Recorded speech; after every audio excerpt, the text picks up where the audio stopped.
मेरे समझते आपका अपने विद्यालय आदर्श विद्यापीठ इंटर कॉलेज में स्वागत करता हूं। तो आज हम आपके लिए क्लास 9 की साइंस को जो हमने स्टार्ट किया था, इसका फर्स्ट वीडियो आया था आपके लिए। हमने आपको बताया था विरामावस्था, जो हमारा चैप्टर था मोशन, उस मोशन में हमने आपको बताया था विरामावस्था और गति अवस्था के बारे में। आज हम आपको गति की सापेक्षता के बारे में बताएंगे। तो गति की सापेक्षता क्या है, इस बात को आप समझिए। तो एक ही वस्तु एक ही समय में गति एवं विराम की अवस्था में हो सकती है, यह गति की सापेक्षता कहलाती है। इस बात को आपको समझा रहे हैं, थोड़ा आप माइंड को अपने इस बोर्ड पर लगाएं। देखो, मान के चलो जैसे कोई सड़क है, क्या है, सड़क। इस सड़क पर कोई बस है, इस सड़क पर कोई बस है और बस के अंदर मान लो दो व्यक्ति बैठे हुए हैं। ये आपके दो व्यक्ति हो गए, ये आपके दो व्यक्ति हो गए। क्या है, बस है। वो बस क्या है, गतिमान बस। बस आपकी कैसी है, गतिमान बस। एक एक बात को समझते चलना। अभी हमने आपको कितना बताया है, हमने आपको बताया कि बस है एक गतिमान बस। बस वो सड़क पर चल रही है और उस बस के अंदर दो व्यक्ति, इसका नाम दे दें ए और बी। ए और बी व्यक्ति बैठे हुए हैं।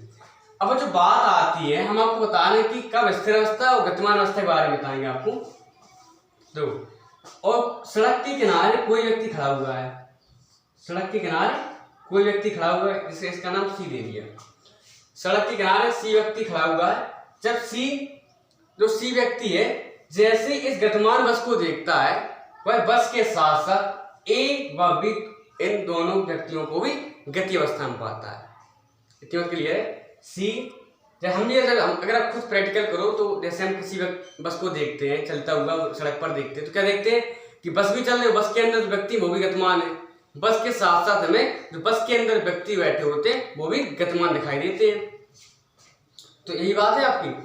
तो अब क्या है, देखो, जो बस के अंदर व्यक्ति होते हैं, हम बस से यात्रा करते हैं, हमारे सामने जो व्यक्ति बैठा रहता है वो हम किस अवस्था में पाते हैं, हम उसको स्थिर अवस्था में, विराम अवस्था में पाते हैं। और जब वो व्यक्ति हमें देखता है तो वो किस अवस्था में, विराम अवस्था में।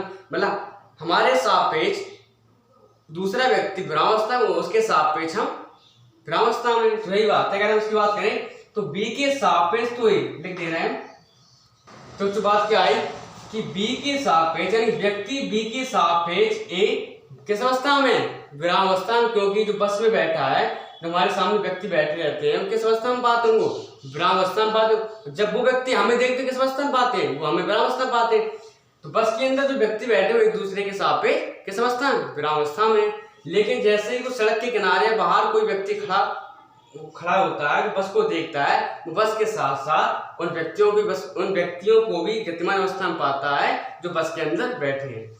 तो बी के सापेक्ष तो ए विराम अवस्था में, बी के सापेक्ष ए विराम अवस्था में, लेकिन सी के सापेक्ष ए गतिमान अवस्था में। जब सी देखता है तो बस के साथ साथ किसको पाता है, ए को भी गतिमान अवस्था में पाता है।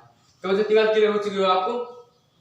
तो ये सब बातें आपकी किस अवस्था, देखो, जितनी भी कंडीशन जो हमारे पृथ्वी पर घटती हैं, स्थिर अवस्था, गतिमान अवस्था, जितने भी गति के जितने भी नियम लागू फॉलो होते हैं, वो सब किस पर हैं, वो सब आपके पृथ्वी के सापेक्ष होते हैं। अगर कोई वस्तु अगर स्थिर अवस्था में है, अगर हम स्थिर अवस्था में खड़े हुए हैं, तो हम किसके सापेक्ष, हम पृथ्वी के सापेक्ष, ना कि किसी ग्रह व उपग्रह की। इतना क्लियर है। अगर कोई वस्तु अपनी पृथ्वी पर स्थिर अवस्था में, तो पृथ्वी के सापेक्ष ही, ना कि किसी दूसरे ग्रह या उपग्रह के सापेक्ष। तो जो बात क्लियर हो चुकी होगी आपके। अब हम बात करते हैं कि जैसे मान चलो ये पृथ्वी अपनी क्या है, पृथ्वी, और पृथ्वी पर कोई व्यक्ति है, मान चलो कोई व्यक्ति स्थिर अवस्था में, किस अवस्था में, स्थिर अवस्था में। और जो आपका हो गया चंद्रमा, या कोई ग्रह मान लो, उपग्रह मान लो, तो आपका चंद्रमा हो गया।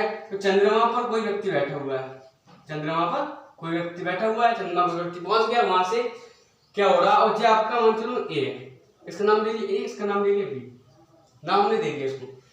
हमें पता है कि अपने क्या लिख दे रहे हैं यहाँ पर, जो आपकी पृथ्वी हो गई, जो आपका चंद्रमा हो गया, क्या है, चंद्रमा कह दो, या कोई मंगल, कुछ भी आप किसी ग्रह उपग्रह का नाम ले सकते हो, या आप अंदर से देखो, किसी कहीं से भी देखो, तो क्या है, जो जैसे पृथ्वी पर, अगर पृथ्वी पर जो व्यक्ति खड़ा हुआ है, सॉरी, व्यक्ति जो स्थिर अवस्था में, विराम अवस्था में, लेकिन चंद्रमा से कोई व्यक्ति इस व्यक्ति को देखता है, ए व्यक्ति को देखेगा तो किस अवस्था में पाएगा भाई? ए व्यक्ति को गतिमान अवस्था में पाएगा। वो भले ही पृथ्वी के सापेक्ष स्थिर अवस्था में है, ये व्यक्ति पृथ्वी के सापेक्ष स्थिर अवस्था में है, लेकिन जब चंद्रमा से कोई व्यक्ति देखेगा तो पृथ्वी के जब चंद्रमा से कोई व्यक्ति पृथ्वी पर कोई किसी वस्तु को देखेगा, वह वस्तु को किस अवस्था में पाएगा? वह वस्तु को गतिमान अवस्था में पाएगा। यानी अगर ए व्यक्ति अगर पृथ्वी के सापेक्ष स्थिर अवस्था में, तो आप चंद्रमा से देखोगे तो उस ए व्यक्ति को किस अवस्था में पाओगे?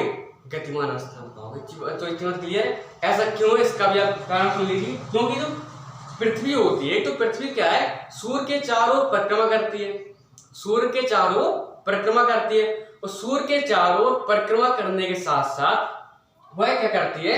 वह घूर्णन गति भी करती है। घूर्णन गति का मतलब वह अपनी अक्ष पर भी घूमती है। जैसे मान लो किसी कोई अक्ष है, जैसे कोई अक्ष है, वह अपनी अक्ष पर घूर्णन गति करती है।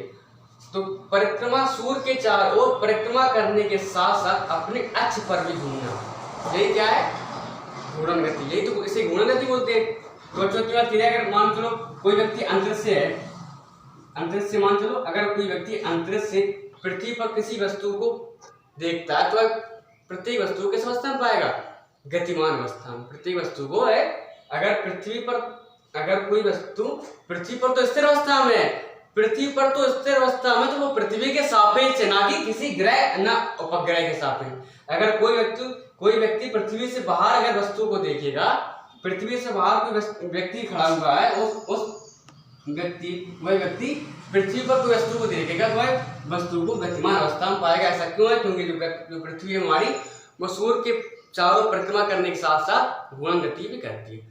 तो जो बात क्लियर हो चुकी होगी, गति की सापेक्षता क्या है कि एक ही वस्तु एक ही समय में गति एवं विराम की अवस्था में हो सकती है, गति की सापेक्षता कहलाती है। इस बात समझ लीजिए कि एक ही वस्तु एक ही समय में गति एवं गति अवस्था में है, किसके सापेक्ष? किसी दूसरे ग्रह या उपग्रह के सापेक्ष तो है गतिमान अवस्था में है। अगर आप पृथ्वी के सापेक्ष की बात करोगे तो है जो ए वस्तु है पृथ्वी पर किस अवस्था में? विराम अवस्था में। अगर कोई एक बार फिर से बता दे रहे, अगर कोई वस्तु अगर हम स्थिर हैं, इस समय स्थिर हैं, तो हम पृथ्वी के सापेक्ष, ना कि किसी ग्रह न किसी दूसरे ग्रह व उपग्रह के सापेक्ष। इतनी बात क्लियर है? तो जो इतनी बात क्लियर हो चुकी होगी, तो गति एवं विराम की अवस्था में है, तो एक ही वस्तु एक ही समय में गति एवं विराम की अवस्था में हो सकती है, गति की सापेक्षता कहलाती है।